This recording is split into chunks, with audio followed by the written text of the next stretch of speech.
De bon matin, dans cette prairie où le prédateur a déjà sévi il y a quelques jours, la préfète du département vient rencontrer les éleveurs touchés par ces attaques.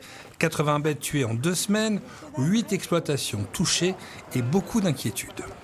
La présence du loup n'est pas écartée, donc nous sommes dans une situation où nous allons accompagner les éleveurs dans le cadre d'une indemnisation, évidemment, sur les pertes des élevages, mais aussi sur la prévention, la protection des élevages, parce que dans le cadre des dispositifs d'accompagnement en cas de présence du loup, il y a une possibilité de financer également des protections.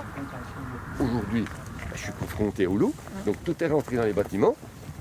La consommation de foin, elle a doublé automatiquement. Je les lâche la journée, je les rentre le soir.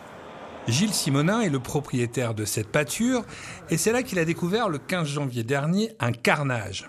20 de ses brebis mortellement tuées. Nous l'avions rencontré il y a quelques jours dans son exploitation.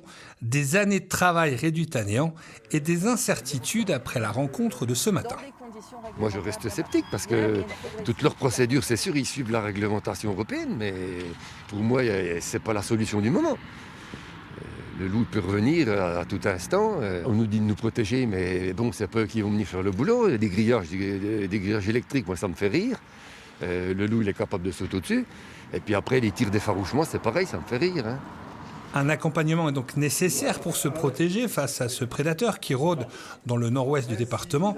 Alors comment faire? Quelles sont les aides? L'objectif de cet échange entre l'État et les éleveurs après la visite sur le terrain.